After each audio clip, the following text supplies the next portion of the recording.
Bueno, bienvenidos a este nuevo video, a esta nueva clase. Vamos a comenzar el primer tema de la unidad 3. Quienes ven ahí en la foto es Nicolás Maquiavelo. Lo que vamos a ver hoy es el pensamiento de Nicolás Maquiavelo, a quien se considera el padre de la ciencia política. Vamos a ver en este video brevemente un poquito de su vida, cuáles fueron sus ideas y sobre todo, en base a esas ideas, por qué se lo considera el padre de la ciencia política.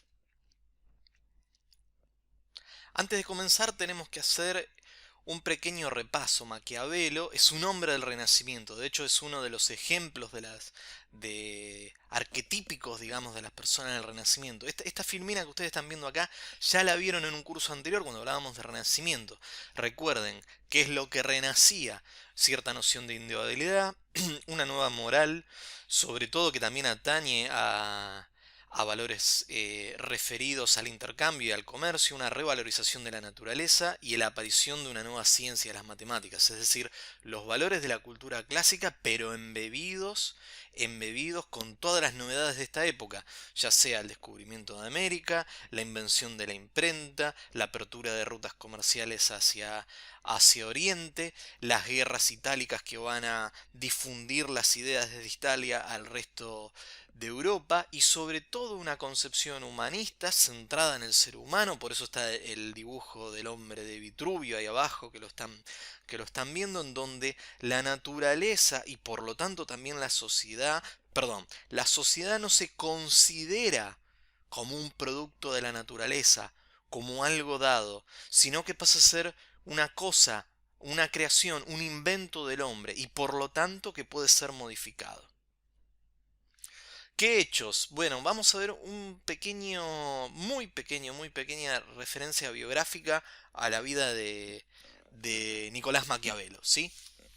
Fíjense que nace en 1469 y fallece en 1527. Desde 1498 hasta 1512 ocupa cargos públicos en la República de Florencia, de la cual él es parte. Es prácticamente el mismo periodo que él desarrolla en la actividad práctica, en el cargo público, que lo va a llevar a ser diplomático de la República de Florencia, y va a estar viajando por distintos estados de la Europa de su época, y va a conocer personajes de relevancia como César Borgia, en quien se conjetura que está inspirado el personaje del príncipe, que va a ser su libro más conocido. Va a conocer a todos esos personajes por Europa y va a forjar su pensamiento en la larga experiencia de los conocimientos del Estado. Y después, con la irrupción de los Medici, que derrocan la República Florentina, va a estar aproximadamente también 14 años en el exilio hasta que finalmente muere, y va a ser en el exilio donde va a escribir todas sus obras. El Príncipe, pero también los discursos de la década de Tito Livio y El arte de la guerra, entre otros. También escribe algunas piezas de teatro.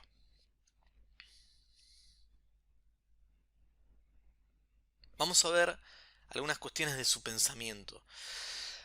Es algo muy común, muy de libro de texto, decir que Maquiavelo genera dos rupturas, ¿sí?, con respecto al conocimiento político anterior. La primera ruptura es la ruptura epistemológica, es decir, plantea que la ciencia política debe ser independiente de otros saberes.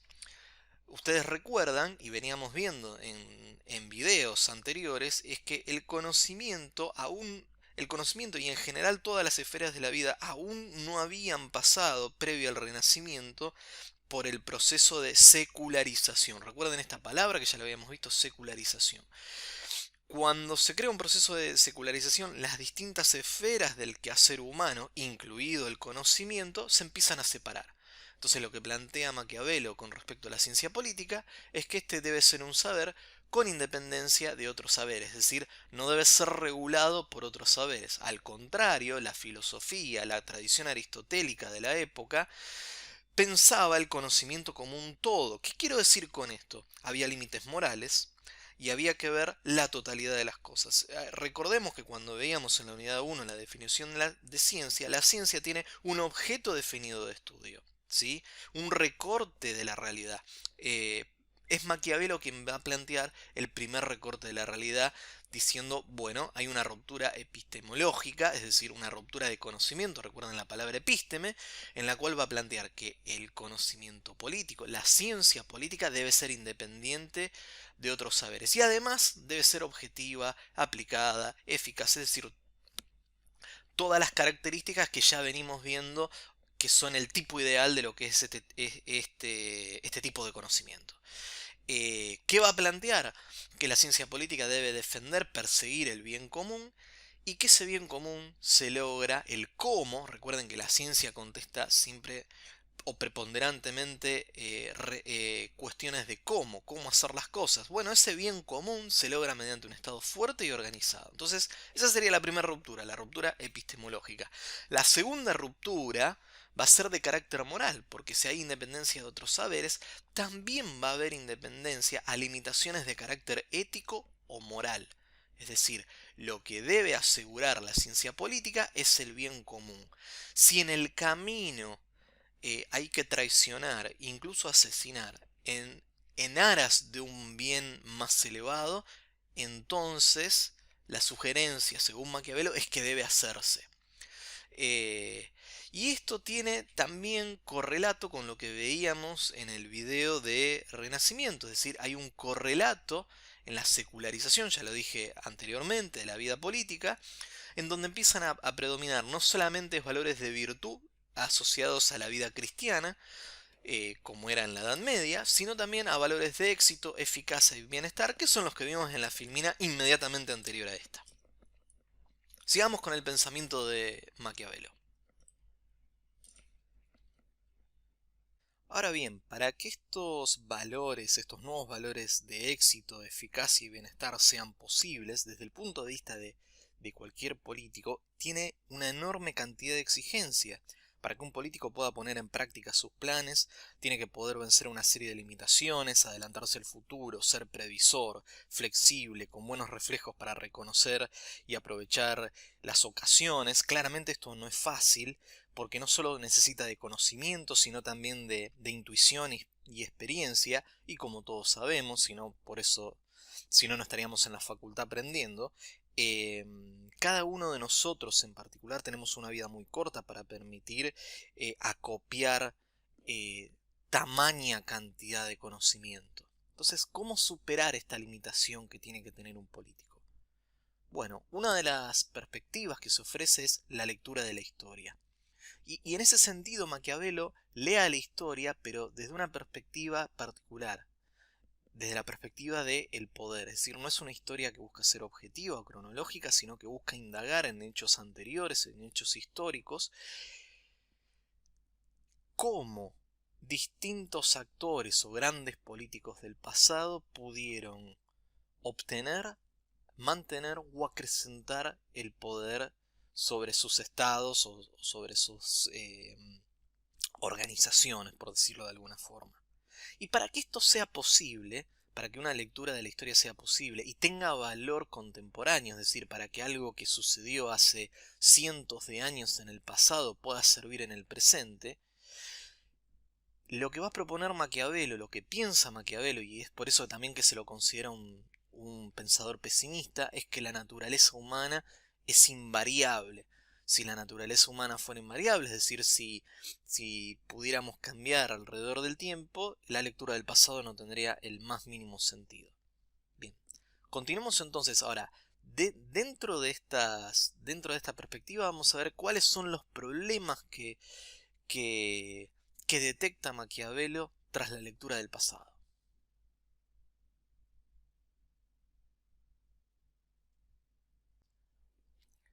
Veamos entonces cuál es el producto de la lectura de la historia desde la perspectiva política. Al inicio, los estados se organizan primero bajo la forma de una monarquía. En una monarquía existe una única persona, posiblemente un legislador sabio, quien funda las naciones y les da leyes. Pero como la monarquía es hereditaria, los sucesores suelen desmerecer del fundador y los grandes se ponen de acuerdo para alzarse y destituirlo, instaurando una nueva forma de gobierno oligárquica o aristocrática. Los nobles, de por sí orgullosos, hacen que su arrogancia resulte insoportable cuando son dueños del poder. Sus abusos incitan a los pueblos a tomar las armas, derrocar a los tiranos y dar paso a una nueva etapa democrática. En la democracia suelen ser frecuentes las alteraciones, falta un ejercicio enérgico de la autoridad y la libertad, degenera así en desenfreno, lo que es aprovechado por alguien más audaz y ambicioso, más amante de su patria que los demás, para tomar la dirección del Estado y fundar una nueva dinastía monárquica. ¿Sí? Así se forma una suerte de círculo vicioso. Un pueblo podría estar así, dando vueltas y vueltas en una rueda de las formas de gobiernos, hasta que la consumación de los siglos, si no fuera por el ataque externo, es decir, por el ataque de naciones vecinas. Esto que ve Maquiavelo no es algo novedoso en el pensamiento filosófico, incluso político. Ya en la política de Aristóteles una sucesión cíclica como la que están viendo aquí en la Filmina ya había sido identificada.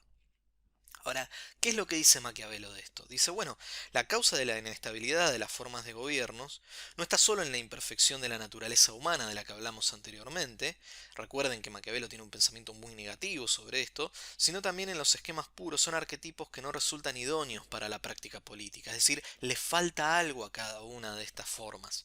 Según Maquiavelo, la organización más perfecta y más estable de gobierno, es decir, la que soluciona y rompe el círculo y la rueda de sucesión de esquemas de gobierno, es la república mixta, que sintetiza elementos de la monarquía, la aristocracia y la democracia. ¿En qué consiste? Un poder popular, pero con una única cabeza visible, es decir, ese es el elemento de la monarquía, que, aunque elegida, lo sea por un largo periodo de tiempo y con amplios poderes, aunque su autoridad se vea frenada por un organismo consultivo, integrado por los ciudadanos más poderosos y mejor preparados. Fíjense que la noción de ciudadanía de Maquiavelo es limitada, no es una ciudadanía plural donde todo el mundo está incluido. ¿Sí? Es una ciudadanía de notables, de los que están más preparados.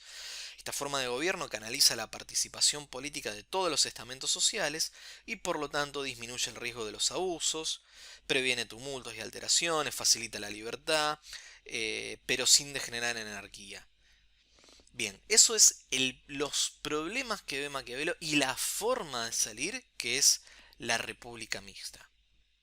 Sigamos entonces con su pensamiento y sobre todo con lo que va a seguir, que va a ser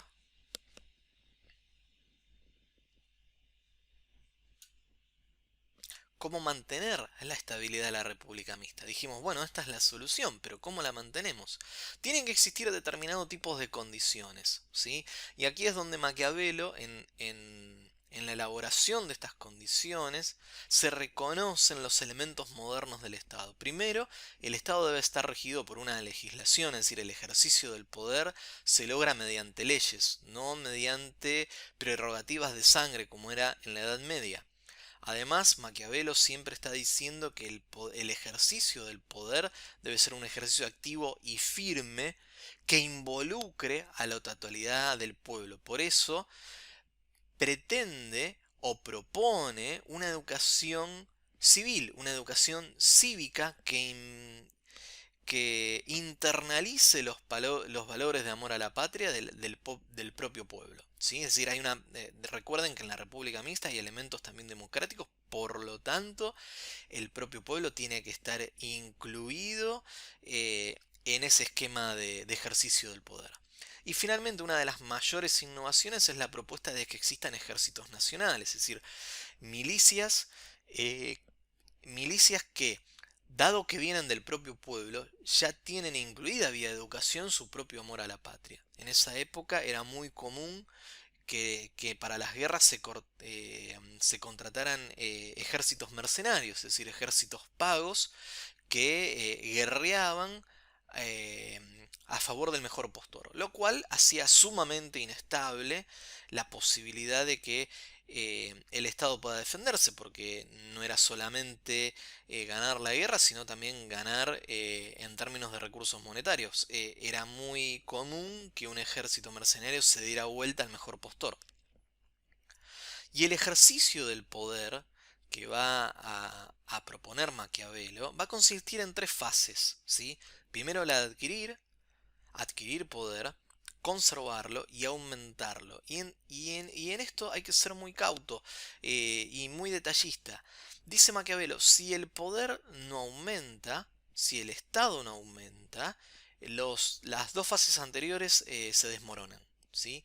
Entonces, lo que está proponiendo Maquiavelo es algo que a nuestros ojos contemporáneos es muy polémico, pero la vida del Estado, el crecimiento se genera mediante el conflicto, y la vida del Estado, el nervio del Estado, es la guerra. Sin la guerra, todas estas fases de ejercicio de poder en algún momento se desmoronan. ¿En qué libro está mejor sintetizado o fuertemente este pensamiento? Es en el libro que lo hizo a él sumamente conocido, El Príncipe. Vamos a ver una pequeña introducción y ya nos metemos en la fase final de este video, que es ver qué es lo que se propone en El Príncipe.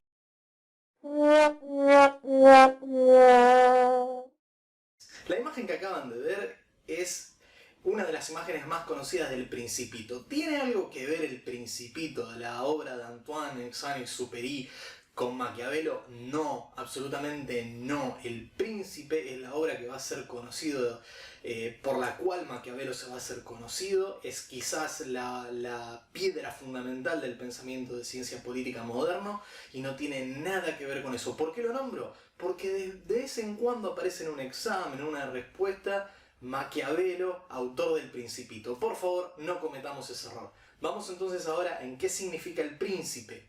El Príncipe, como ya acabo de decir, es la obra por la cual Maquiavelo se hace conocido, y es una obra sumamente controversial, incluso para su círculo íntimo. Maquiavelo, expulsado de Florencia por los Medici, por ser un funcionario primero del gobierno y segundo por ser conocido como un ferviente republicano, en el exilio y tras conspirar con algunos exiliados junto con él, interrumpe, él es expulsado de Florencia en 1512, ¿sí? Y en algún momento entre el verano y el otoño de 1513 interrumpe su labor y rápidamente redacta un manual de reglas para el ejercicio del poder de los principados, no de las repúblicas. Recuerden que la solución de Maquiavelo a la inestabilidad de los distintos tipos de gobierno tenía que ver con la república mixta. No, escribe un manual de ciencia política dedicada a Lorenzo de Medici, a quien se lo entregan en la Navidad de 1513, y habla pura y exclusivamente de cómo mantener y acrecentar el poder de los principados. Vamos a ver cuáles son las ideas principales de este libro y por qué se constituye en un clásico. Por qué, como todo clásico, este y los que vamos a ver más adelante en otros cursos, tiene aún de alguna forma vigencia, a pesar de que el contexto cambió, a pesar de que los tiempos son otros. Vamos a ver algunas de esas ideas principales. Habiéndose establecido que El Príncipe es un manual de acción política, muestro una síntesis de los principales temas que aborda. El primero es el tipo de principados. En ese sentido, Maquiavelo distingue dos tipos de principados, y la tipología va a dar lugar a acciones distintas, ya sea a la hora de conquistarlos o de preservar el poder. El primer tipo de principado es el hereditario o nuevo, distingue dos, además de los eclesiásticos, que le da un tratamiento aparte. El tipo de conquista va a ser a través de la fuerza o de la astucia, y según se combinen el tipo de principado y el tipo de conquista, se dará una solución distinta. Por ejemplo, para principados hereditarios, es decir, cuando un príncipe busca conquistar un principado viejo con una familia noble de larga data, por la fuerza, por ejemplo, recomienda un baño de sangre inicial, y apoyarse en el favor de aquellos descontentos del régimen anterior, pero sin darles demasiada importancia más adelante, es decir, para que el descontento no sea canalizado por el nuevo príncipe. Sí, son esos tipos de consejos en los que se da en este manual. Eh, con respecto a los principados religiosos o los principados eclesiásticos, como le dice él, utiliza la religión como elemento político, y en ese sentido cualquier tipo de conquista, ya sea se haga por la fuerza o por la astucia, siempre debe respetar las formas de la religión. Más adelante, y esto es relevante para ustedes porque dentro de la materia se les da un fragmento del príncipe, del cual habla sobre las cualidades del príncipe. Las cualidades, ya como venía anticipando desde el inicio de este video, no tienen que ver con valores cristianos de piedad y sabiduría, sino por el contrario, las cualidades que debe tener un príncipe, según Maquiavelo, son aquellas que están más relacionadas con el nuevo tipo de valores que aparecen en el Renacimiento. Por ejemplo, una de las cuestiones que sorprende al leerlo es que recomienda al príncipe mejor la tacañería que la liberalidad. Y claramente esa es una novedosa recomendación que solo se opone al desprendimiento predicado por la moral cristiana, no solamente se opone a eso, sino que también se opone a la prodigalidad exhibida de la conducta caballeresca. Eh, Además dice, en el término de cualidades y de prudencia y sentido de la oportunidad, Maquiavelo dice que debe evitarse por todos los medios la arbitrariedad. Es más seguro ser temido que amado. Tomen nota de esto, es más seguro ser temido que amado. Pero un rigor arbitrario puede volver odioso a quien lo ejerce y el odio afila los puñales contra el tirano. Es genial la frase. Asimismo, recomienda prudencia, previsión, capacidad para rodearse de colaboradores sabios y expertos, aunque sin confiar excesivamente en ellos. Insisto, El Príncipe es un manual de ejercicio del poder.